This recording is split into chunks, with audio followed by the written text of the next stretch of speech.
Hello and welcome everybody to Game 2 of VortiX versus mouzMorroW. Spawning in the right position as the pink Zerg, we have VortiX. Spawning here in the left position as the red Terran, we have mouzMorroW. Now, Game 2 is going to be here on ESL Odyssey. This is a very interesting map. Most of you probably have never ever seen this map before. This is a map that they use in the ESL tournaments, and so it's a very unique map. It's a very small map. I find it to be really small actually, and it's kind of interesting. The natural expansion is right below your main, but one thing I always like to look at when I'm examining new maps is where your choice of third is going to be. And here it's not too bad to actually take a third. Now let's actually step back a moment and let's actually talk a little bit about how this map works. We've got a main expansion here, and both players have main expansions on opposite sides of the map. There's a natural expansion, and then if you look on the mini-map, there's just kind of this high ground that just kind of connects the two main and naturals on either side of the map. Then you've got a couple of high ground expansions here in the middle, and then you've got all these low ground expansions all over the place that are all connected by ramps, and it's just kind of an interesting, very open map. So in that regard, it tends to favor Zerg just a little bit, just because having wide open spaces is exactly what Zerg likes, just because we have a lot of units and they like to be able to get full surrounds on their opponents. And with such huge corridors like this, look at this. This is just a giant area here. These kind of big areas like this definitely favor Zerg. Terrans like to fight in smaller enclosed hallways and narrow spaces where their siege tanks can do a lot of damage and you can funnel a lot of units into a small area. So I think this map is definitely going to be a slightly Zerg-favored map here, but the short rush distances can also be used to Terran's advantage as well. This makes drop play pretty easy, as you can just get a medevac loaded up and be right at your opponent's base very quickly. But yeah, we're going to have to see what mouzMorroW is going to be doing throughout this game. Now, VortiX has taken fast hatchery, then he got up his gas, and then he followed up with pool. Slightly different order from what he went in game 1, where he did get hatchery, pool, and then gas. But this time around, he's going to be getting up a little bit more gas in the early game, a little bit less minerals, and then he's going to be able to get up a faster Zergling speed here. His natural expansion is now up, and now mouzMorroW is going to be sending in an SCV to scout his opponent. Going to be checking on that hatchery first. Yep, definitely saw that hatchery was going down. Definitely saw that it was about to be done as well. Poking into his opponent's base now, he does scout that spawning pool. He spots that single gas. This is a very standard Zerg opening, something done very commonly, and now you can tell, because the spawning pool is now rippling, that it is actually researching something. You can also tell by the pulsing tentacles all over it that it is now researching something, and so he knows at this point in time it's got to be that Zergling speed coming out here for VortiX. So from that, it's pretty indicative that his opponent is most likely going to be going for lots of early Zerglings, which, I mean, a lot of times you can assume that if you see Zergling speed coming down, then, I mean, it's definitely not, how do I want to put this? it's not certain that your opponent, just because your opponent has Zergling speed, it does not mean that he's going to be going Ling Muta Baneling, but it's definitely a common thing for Zerg to do, and one tell that they might be going for it is that early Zergling speed, just because it kind of shows that they're willing to invest gas into Zerglings early on. They're not throwing down any roach warrens, starting to get up any roaches, anything like that, not going for any kind of fast layer tech. So they're investing a little bit in their Zerglings.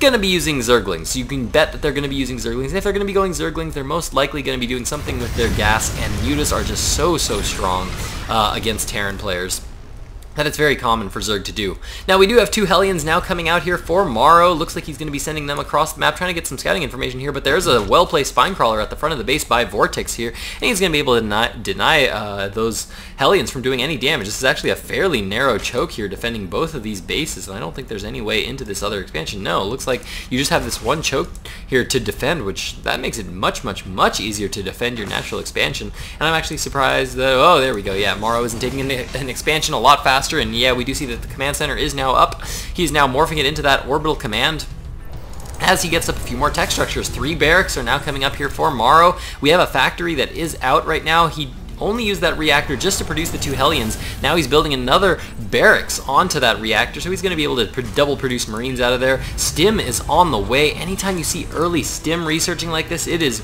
most likely going to be some kind of early Stim timing, just because in the early game it's a little bit better with small groups of units to get combat shield than it is to get Stim early on, but of course it's also not that common to use Marauders against Zerg. Zerg's Marauders generally fire too slow to do any kind of damage to Zerglings. Zerglings just attack really fast, and Marauders' slow rate of fire really makes them not that cost effective against Zerglings. They're very good against roaches, but it's fairly uncommon just because Marauders are so easy to tech to that a Zerg player usually will not go roaches against Terran, other than to just deny early Hellion harassment. Now we do see Morrow trying to get a lot of good scouting information here, and it looks like he's going to try to pick off these creep tumors, and he's not going to get any of them. And actually very good creep spread here from VortiX. Looks like he's going to be spreading it out quite a bit. In the meantime, the Spire is coming up, the Baneling Nest is coming up as well. Small group of Marines here on the Harvester tab right now. We can see that he is way up in Harvesters. Yeah, I was just noticing that, man, he's got a lot of Harvesters currently out on the field. He is fully saturated at both of these bases, and actually just a little bit oversaturated. Well, maybe not too bad. He's not oversaturated. I would say he's about at the maximum level of saturation. Of course, for saturation, if you have 2 workers per mineral patch, then the 2 workers will just evenly trade back and forth. But there is going to be a little bit of lost mining time. As you can see, as these drones travel just a little bit, there's a little bit of lost mining time there. So you generally want slightly more than 2 workers per mineral patch. So that generally comes up to be about 20 workers. So 16, because 8 mineral patches is standard. 16 workers is definitely getting you, it's like the lower end of being fully saturated. So you want to be a little bit more than that. So people generally get 3 or 4 more workers and get about 20 to 22 workers, and that's generally considered about fully saturated there. And as we can see, VortiX is now taking his 3rd expansion, continuing to spread creep all the way across the map. He's got a very easy creep spread on this map, just because he's pretty much just going straight across this high ground. No high grounds to worry about. No! VortiX, actually, did he miss that drop? He kind of saw that drop, but his mutas just kept going right by. I don't even know if he managed to see that on his minimap. He might have just completely missed that. He's just going straight into the main right now with those mutalisks, and those mutalisks are starting to get a lot of worker kills. There's not a whole lot of Marines here for Morrow to have to deal with it. Well-timed attack here by VortiX, whether intentional or not. This nice little drop here by Morrow is going to be pushing out, and it's going to deny this 3rd quite easily, and now VortiX is being forced to pull back and end his harass here to try to come back and defend this. He really actually needs to get back here quick. He's kind of taking his time over there just a little bit. Morrow dropping down the scan, trying to clear some creep tumors, slow down that creep spread there of VortiX, but VortiX has got a lot of lings, a lot of Banelings. These Banelings do not have that speed upgrade. Those Marines will be able to kite them back, and looks like we do see some kiting here coming from these Marines, but there are a lot of Zerglings here to have to deal with for these Marines, and yes, all the Marines are going to go down, and now the medevacs are going to go down there. Big loss there from Morrow at this point in the game. Definitely don't want to be losing that much at this point. It's still very early in the game, but that was a big loss there. That was a lot of Marines, couple medevacs. That is a lot of gas that he invested into those 2. And now these mutalisks are now going to be moving into the main of Morrow, trying to do a little bit of harassment here, but these Marines are going to be able to deny them pretty easily. Couple siege tanks at the front of mouzMorrow's base as well. A command center going up right now, and oh man, I'm going to set myself too busy before people start messaging me. There we go. Alright, another command center here going down for Morrow. Needs to be taking that fast 3rd, but VortiX actually has the Zergling there in place to scout any expansions that might go down here for Morrow. I don't think Morrow's going to be quite able to expand quite yet, just because right now, at this point in time, VortiX has the full run of the map right now. He has full map control with these mutalisks. There's not going to be a whole lot that Morrow can do about that right now until he gets up another big force of Marines, maybe even starts producing some Thors to be able to really combat those mutalisks that are out on the field. We do have an armory now coming up here for Morrow. Engineering Bay is up, +1 infantry weapons was started. That's definitely the upgrade you want to be getting against mutalisks. You want to be able to take them out as fast as you can. I think Mulists are continuing to be very annoying. Looks like they're picking around the edges of mouzMorrow's base, managing to pick off a few Marines and a Medevac there. So nice little pick off there by VortiX. VortiX didn't lose anything at all in that engagement. If we check out the units lost tab, we can see that mouzMorrow is actually way ahead in that units lost tab. Definitely not a good position here for mouzMorrow. And look at this creep spread here from VortiX. This is absolutely fantastic creep spread. He's got that creep spread spreading all the way across the map. He's now getting up that 4th expansion, getting that fairly well saturated and taking a 5th as well, or a 4th rather. He got up his 3rd and he is now taking his 4th. Well-placed Overlord here for VortiX as well. He's got 2 that are placed very nicely here to spot any kind of drops, and now the Mutilist count is starting to get really high here for VortiX. He's continuing to produce a lot more. +2 flyer attacks coming up right now for VortiX. Baneling speed is now complete, so he does now have that upgrade going for him. And there we go, Evolution Chambers now going down here. Couple Evolution Chambers going down for VortiX. I'm actually surprised he didn't get them up earlier. I love getting up early upgrades as Zerg, but it looks like VortiX was focused more on getting early map control, and that's more his style at this point, to get up a lot more Mutalisks in the early games. We can take a lot more early map control rather than get a lot of those upgrades and things for all the Zerglings and the Banelings. But now, of course, we do see that now he is well saturated, needs some way to spend all that money, and here we go. Looks like these Mutalisks are moving back in again. It looks like they're going to be able to pick off another group of Marines, and another Medevac going to not quite go down there. I think VortiX might have been able to pick it off there, but looks like he wants to play it safe, pulling back, playing very safe here, not losing anything at all in that little bit of harassment there. And as we can see, he's still just way ahead in almost every regard. He's ahead in Harvesters right now. You can see mouzMorrow is almost caught up to him in Harvesters, but he's only on 2 base. He's got 60 workers right now on just 2 bases, and that is